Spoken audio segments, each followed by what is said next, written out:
मैं तारिक शाह और आप देख रहे हैं जुनून पाकिस्तान। उम्मीद है आप सब खैरियत से होंगे और दुआ है अल्लाह ताला हम सबको अपने ईमान में रखे। दोस्तों, ये वीडियो आपने इंतहाई गौर से देखनी है और इसके एंड पे आपने फैसला करना है कि हम किस जगह पे खड़े हैं और हमारी डायरेक्शन क्या है। क्योंकि ये पिछले 2 दिनों में 2 ऐसे इवेंट्स हुए हैं जिस पे हम बात करेंगे और वो 2 इवेंट्स हमारे 2 कौमी नज़रिए की तरफ जाते हैं, हमारे 2 कौमों की सोचों की तरफ जाते हैं। जब हम एक दिन पहले 8 लोगों को रेस्क्यू करने की खातिर पूरा दिन लगाकर हम कोशिश करते हैं कि एक चेयर लिफ्ट को रेस्क्यू कर लिया जाए, ठीक ठीक उसी वक्त इंडिया अपने चंद्रयान 3 को लैंड करने की प्लानिंग कर रहा था। हम 8 लोगों की जान बचाने की कोशिश कर रहे थे, जो कि बड़ी अच्छी बात है, लेकिन वो एक पूरे मुल्क में एक तमाशा लगा हुआ था जो कि नहीं होना चाहिए था। और उसी वक्त पूरी दुनिया इंडिया का इंतजार कर रही थी कि वो अपने 1 अरब से ज्यादा लोगों के लिए क्या खुशी का मौका लेके आ रहा है।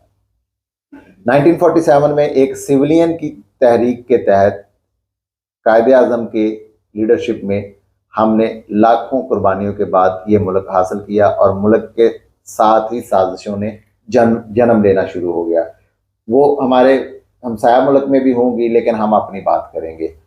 जब हम अपने पहले गवर्नर जनरल कायदे आजम मोहम्मद अली जिन्ना को 1 साल के अंदर किस तरीके से सफाई हस्ती से हटा देते हैं, वो सब हमारे सामने है। और उसके बाद हम अपने पहले वज़ीर आज़म लियाकत अली खान को कत्ल होता हुआ देखते हैं। पाकिस्तान में साजिशों का दौर चलता चलता हम एक पहुंचे नाजुक दौर पे, जब 1958 में पहली बार हमने मार्शल लॉ देखा। वो एक इंतहाई मुश्किल वक्त था पाकिस्तान के लिए। हम उससे गुजरते गुजरते 1971 तक पहुंचते हैं, जब दोबारा से मुल्क में नाजुक दौर आया और मुल्क दो लख्त हो गया, सकूते डाका हुआ, लाखों लोगों की जानें गई और उसके बाद हमने 90,000 से ज़्यादा फौजी अपना जंगी कैदी बनवा दिया। बाद में एक सिविलियन की हुकूमत के अंदर हमने वो फौजी अपने रिलीज़ करवाए और आगे चलते चलते हम नाजुक दौर को पीछे छोड़ने की कोशिश कर ही रहे थे कि हम दोबारा से तीसरी बार नाजुक दौर में पहुंच जाते हैं, जब ज़िया उल हक अपना ऐलान करते हैं कि मुल्क नाजुक तरीन दौर से गुजर रहा है और हम मार्शल लॉ लगाने जा रहे हैं। उसके बाद हम एक मजबूत फौज होते हुए, एक जज्बा रखने वाली फौज होते हुए, हम एक किराए के फौजी बन के प्राइड जंग में कूद जाते हैं और दहशत गर्दी की लहर अपने मुल्क में ले आते हैं। और उसके बाद वो एक भयानक 10 साल 11 साल का जो टाइम था वो हमने देखा और वो आज भी तारीख की पन्नों में मौजूद है। ये दौर किसी तरीके से ख़त्म होता है और हम आहिस्ता से जमहूरियत पे चलते चलते चलते एक ऐसी गवर्नमेंट पे आते हैं जो सिर्फ पुतली तमाशा होती थी। वो धागा खींचा, पुतली चली, हुकूमत आई, अगली चली आ गई। ये एक बहुत ही नाजुक दौर था हुकूमतों के लिहाज से, जब हम एक एक साल की हुकूमतें लेके आते थे, करोड़ों अरबों खर्च करके हम गवर्नमेंट बनाते थे और जो कि साजिशों के तहत गुजर जाती थी। और उसके बाद फिर एक ऐसा बड़ा मोड़ आया और इंतहाई अहम और नाजुक दौर आ गया जब परवेज मुशर्रफ ने अपना मार्शल लॉ अनाउंस किया।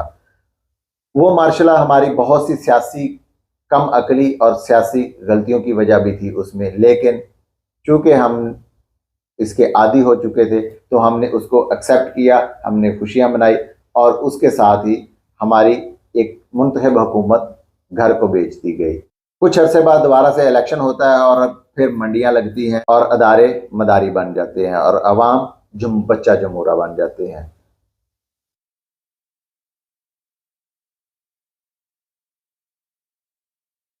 डुगडगी बजी, हम हाथ बांध के एक साइड पे खड़े हुए और हुक्म का इंतजार करने लगे। हर नए हुक्म को बजा लाते और हमारी औकात एक बंदर वाली ही रही। गले में गुलामी की रस्सी और बंधे हुए हाथ, लाचार निगाहों से, मस्कीन निगाहों से हम ये देखते कि अगर सवाल किया तो डंडे पड़ेंगे, जवाब मांगा तो गद्दारी का लेबल लगेगा और ना माने तो अरशद शरीफ बना दिए जाएंगे। और पता नहीं ये कब तक होगा। ना ही मुल्तखब नुमाइंदे और ना ही मुल्क के अदारे आइन के पाबंद हैं और फिर भी वो मुहब्बे वतन और हम गद्दार हैं। हम मुल्की बका के लिए खतरा है और वो मुल्की सलामती की जमानत है। यहाँ पे हर कोई एक दूसरे को गद्दार साबित करने की धुन में लगा हुआ है।